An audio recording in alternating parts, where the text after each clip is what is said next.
Hello, welcome to another edition of Book Reviews. My name is Shahida Rahman. My guest today is Ahmed Masoud. He's a Palestinian writer, director and academic. He's the author of Vanished, the Mysterious Disappearance of Mustafa Ouda. And I'd like to welcome Masoud to the studio today. Thank you very much. Okay. Can you tell me a little bit about your background? I know you've got a lot of credits with theatre and writing, and can you tell me a little bit more about that? Sure. So my name is Ahmed Masoud, as you said. Yes. I grew up in the Gaza Strip in Palestine, and I moved to London in 2002 to complete my postgraduate studies in English literature. Since then, I've been writing, I've been researching, I've been working, I've been doing a lot of things. But in 2005 specifically, I started a theatre group or dance theatre group, which was called Al Zaytuna Dance Theatre. And from then, really, I did a lot of productions both within dance and also traditional theatre. I've done a couple of plays, one for the BBC Radio 4 play in 2009 and was aired or broadcast in 2011 in the end, and I also did a play called Go to Gaza, Drink the Sea in 2009, which went to the Edinburgh Fringe Festival. The play was a response to the assault and the war on Gaza in 2009, Right. and it was a quick response that we put together, myself and some creative team. And more recently, I did a few other plays. One was called The Shroud Maker, which was staged at Amnesty International last November 2015. And also the same year, in June 2015, I published my first novel, Vanished. Okay, yes, that's quite impressive. I mean, are they sort of based on your personal experiences? I mean, what you've seen out there in Gaza.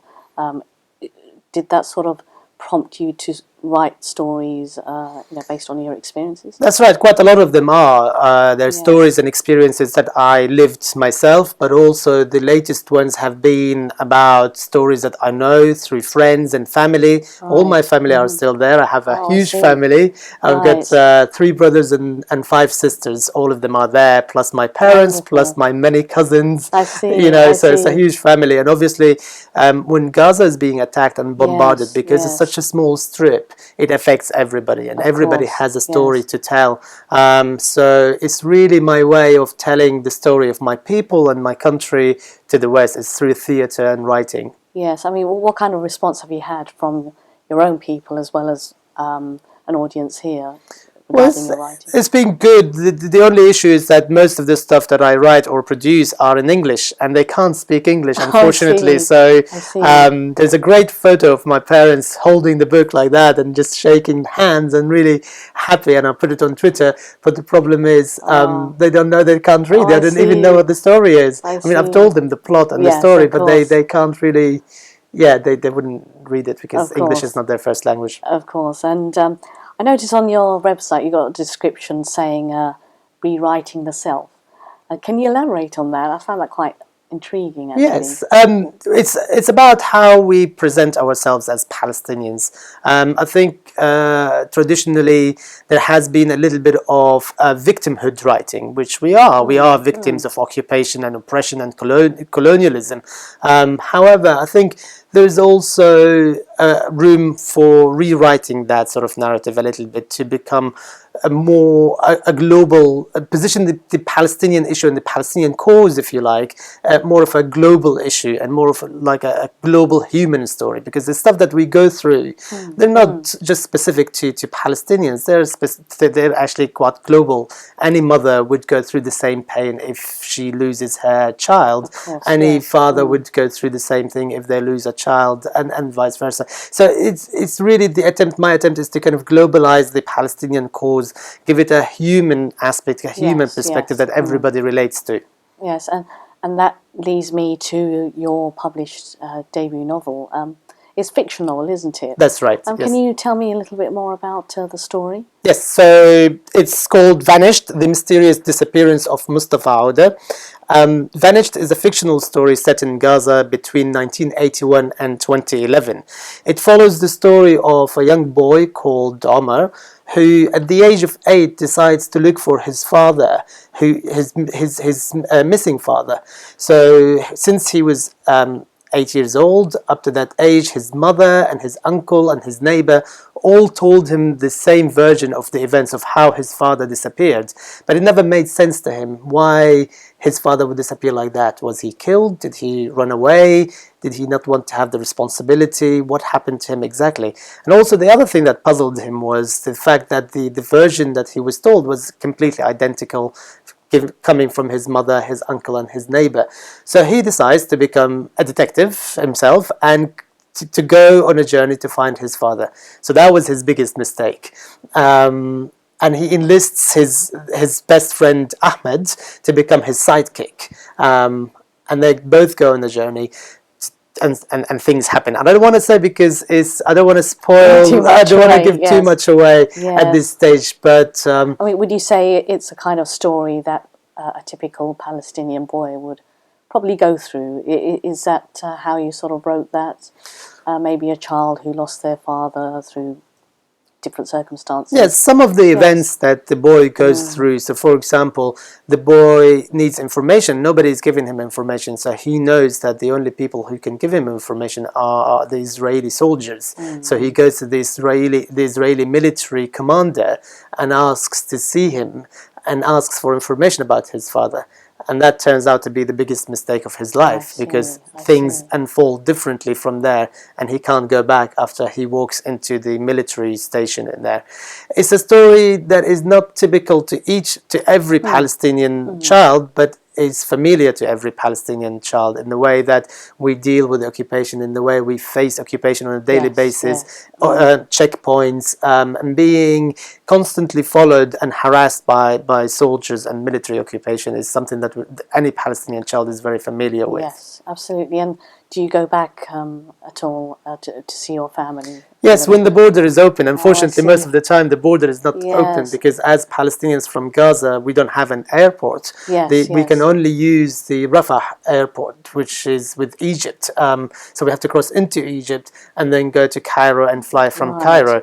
So since 2013, I haven't been able to go back because the border hasn't been opening much. It's only been opening for a few periods, like 3 days or 5 days, but that's about it. And then it shuts again. And I have my job here and I can't risk it really, and I have my family and my children, and I can't be stuck there for a long time. Yes, absolutely. And I think you must worry about your family over there. I mean, it's an everyday sort of struggle for any Palestinian over there. I mean, how does that? You say through your writing, that is your bringing out that story. I mean, do you wish to continue that through other stories? Is that your primary aim, just to sort of tell your story through? Yes, I think I want to focus more on the human story, on the fact that we are no different from anyone in the world. So my last play was called The Shroud Maker, and it was a black comedy set in Gaza. It was about an 80-year-old woman who was selling shrouds, the white shrouds for the dead. So for her, the whole conflict and the whole war zone was actually good business. She managed to make business out of it, so she was selling more. So the more people Israel killed, the more money she made. So it was brilliant for her. However, what I was trying to do in there, yes, it was comedy, and yes, it was almost like a stand-up comedy, but what I was trying to do is to kind of give it a human touch. It's the fact that actually, yes, we are different people. Everybody responds to this occupation differently. It's not just a one-size-fits-all. Everybody is crying and everybody is, depressed and everybody is in need. No, there are some people who are trying at least to make the most out of it and trying to make a business out of it. And you know what? It's fine, because... yes, it is vile in a way to see somebody making money out of a human tragedy. That is a general rule, but in that case, in that woman, that's her only way of survival. That's the only way of survival. It's not that she does it because she's an arms trader or something and she wants to make money out of the human tragedy. No, it's just her only way of survival. She can't do anything else, there are no state pensions, there is no NHS, there is nothing in there for her to support her, so that she has to find a way of making a living. So through these stories, I try to highlight the human survival, how people survive in situations like that. that. And I try to leave it to the audience and to the readers to kind of ask the questions, but why is it like that? I don't ask these questions myself. I just tell you what it is. Yes, And I leave it to the readers to ask the questions. Why is it like that? Why is an 80-year-old woman can't have another income? She doesn't have a family. What happened to her family? Yes, and then you dig into the family, and you find out that yes. in the Nakba in 1948, when the state of Israel was established, she was kicked out of her village, her family was killed. All of that background story will come out the moment you ask question. But I try to avoid going into the historical context and trying to give you a documentary sort of lesson in a way. Absolutely. And I think it's quite interesting that you can add comedy and humour to a really serious issue with the suffering and the difficulties that the Palestinians face. I try. So I think that's a different way of sort of putting it. Really, you can have a laugh about it, but then again, you have the serious issues on the side. That's right. And what kind of feedback have you had from people who have actually read your novel? Well, quite a lot of people who are from Gaza, who are based in the UK and in London, a lot of them really liked it for one main reason, which is that it really reminded them of the place itself. They felt that they took a plane back to Gaza, and they just went back for a short period as they were reading the pages, because a lot of people commented on the fact that the actual description of the place is really good, the sense of the place is really good, the smells, etc. And in fact, this was one of my aims to do in this novel, so I'm glad to see that I was successful in it. I wanted to take people into a journey to Gaza, knowing how difficult it is for anybody, including me, to go to Gaza. So I thought the names are very important, the names of places, of streets, the smells, the colors, all of these are described into the book in here, and a lot of my Palestinian friends found that really, really interesting and very successful as well. For non-Palestinian friends or non-Palestinian readers, they also found that refreshing, because there aren't many works that have that sort of detailed description of the place itself and giving an identity to the place. One of my friends said, actually, it sounded like a holiday destination that I would go to, and that's nice to hear, that actually, again, as part of normalizing this human suffering, it's also, the place is also normal. It's not that the darkest place in hell or whatever. Yes, I mean that's a difficult thing, to see it as normal, where what we've seen, victims and the suffering and the difficulties people face. So I think, again, to be able to see that as normal, that's right. Through a book as well. So I think that's an amazing sort of way of writing that kind of story. So I think that's fantastic. And I'll have to read it. So I just wanted to ask, who's your favourite author? Who has particularly inspired you? Perhaps through your writing even. I have many, and they range and they're different in styles, etc. I like Graham Swift. I like his style. He's a really talented writer, and I think the literature in his works is amazing. The writing is brilliant. But with this book specifically, actually, the main influence, I would say, there's a Spanish writer called Carlos Zafun, who wrote The Shadow of the Wind, which is set in Barcelona. And it's a book about a book, almost. It's about a boy who finds a book, and there's a guy or a man who's trying to steal that book from him and destroy it. That's the premise of the book. But then it takes you through Spain in the Civil War, takes you through the place very well, and I think it influenced my writing a little bit, because I really liked kind of traveling to the place through a book, and I wanted to do the same with my book as well. You can sort of relate to that as well. That's right, and the idea, the sort of coming of age story as well, so the innocence kind of changing as you go through different experiences, and you're coming to realize the world and how beautiful and ugly at the same time is. I found that quite fascinating, so I wanted to create not something like it, because I had actually written the first draft by the time I read that book. I wanted to write something not very similar, but kind of does the same, in the sense it's a coming of age story set in very, very difficult circumstances. I mean, how do you actually perceive that? How do you go through teenagehood while you're going through military occupation at the same time, trying to find your father, some other stuff happening, which I can't describe at the moment, but how do you deal with all of these things at the same time? Noticing girls for the first time is also is good, because it's a distraction from the realities, the harsh realities, but it's also frightening at the same time. I think that's absolutely fascinating. Apart from your writing, what do you like to do in your spare time? Do you have any hobbies at all? Yes, a lot. I have to spend a lot of time with my children. I'd like to spend a lot of time with my children. That's nice, I'd like to go yeah. swimming with my Oh, that's son. good. Yeah, Zenedine, or Zeno as we call him. Oh, okay, yes. He's a very good swimmer, and I like to go swimming with him. Are they chuffed that, oh, Daddy's a writer? Oh, they are a lot. Yes, he does. He does mention that a lot. Good. He wants to write his own Oh, novel. He does. wants to become a Okay. writer as well. In fact, he has written a draft of something, so he wants to publish it. So, which is Fantastic. great. Okay. I mean, does he realise about the difficulties the Palestinians are facing at the moment? Yes, Does he yes, he understand does that? a lot, because Yeah. we've been to Gaza together Oh, yeah. twice. I mean, he's 6.5 years old now, see. but he's been to Gaza twice. But more recently, he's asking, why can't we go? And I'm saying, because the border is shut. Yes, yes. And then he's asking questions about that. And I try not to, make it sound really horrible. Yes, just yes. to tell it as it is. Well, we can't because the border is Yes, shut, and yes, we yes. have to wait, etc. Yeah.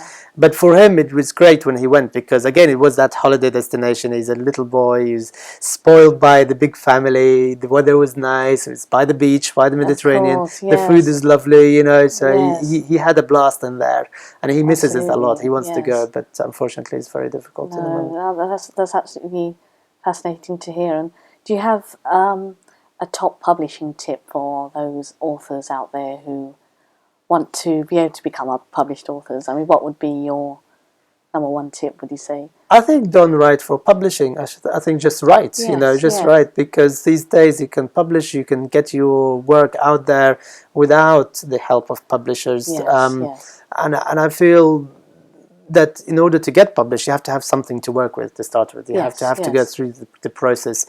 So don't give up if you get rejections. It's fine. Yes, we all do. We all do exactly. that. Yes, I Yes. think I have many times, and that's Yes. okay. Eventually it will be published in whatever means you choose to have. But I think writing for me is, I write a lot, and quite a lot of what I've written hasn't been published, which is fine. I think I write it for Okay, myself yes. sometimes. I don't actually want anybody to read it, Oh, because yes, it's very personal to me, and it's very cathartic to do. There's something beautiful about writing, which is giving you that your own world, your own space, your own temple, Of course, in a yes. way. But just maybe to this time next year you might decide, I want Yes. people to read it. So it really depends on your mood and how you're feeling. Yes, exactly. Your mood actually comes through the writing. So Oh, when you become famous, everything will be publishable. yes, absolutely. Yeah. So do you have a website? Would you like to tell our viewers about your website? Yes, it's not a very good website at the moment. It needs a lot of update, but it is basically my name, Ahmed Masoud, all one word, .co.uk. That's it. Yeah, I'm updating it at the moment, so hopefully I'll have a better version. Okay. And have you got another book coming out? I'm writing another book. Yes, Okay. I'm in discussion with some publishers, but good. I haven't finished it yet. But It's coming. we'll see. It's coming. It's coming along. Yes, fantastic. yes. Well, Thank you. thank you very much for telling us about your book. Before we finish the show, would you like to read a page from your book? Sure, I would love to. Okay. So I'll read from chapter 2. I'll read a page. My father was gone. I was too young to understand why, and nobody was able to explain it to me, not even my mother. When I asked, she would always give me a sad smile, unlike her usual watermelon grin. I hated it when she did that. It frightened me. There was danger in that smile, which I could not understand, a hidden story that I was desperate to uncover. But she never told me, despite my desperate attempts to make her talk. Perhaps this is what pushed me to proclaim myself the youngest detective in the Jabalia camp at the age of 8. I learned not to talk about my father. Sometimes I missed him so much it hurt, almost as if I had nails running through my heart. However hard Mum tried to make it better for me, there was a hole in the middle of the family where Dad should have been, an empty space whenever we sat down to eat, a place that couldn't be filled by anyone else. Everybody had a father except me, and it hurt. But nobody wanted to know. No one listened when I tried to explain how much I missed him. But for one last time, I wanted to hear the scripted story from her so I could take it from there. Although I was 8 years of age, there was so much destruction around me, it forced me to grow up much faster. Or maybe I believe I did. Thank you very much. That's a lovely piece, and I really look forward to reading it. So, Thank you. And thank you for coming to the show today and telling us about your stories. Pleasure to be here. Fantastic. Thank you so much. I'd like to end the show with a quote. If I waited till I felt like writing, I wouldn't write at all, and that's by Anne Tyler. So I'd like to thank my guest today, Ahmed Masoud. Until next time, goodbye.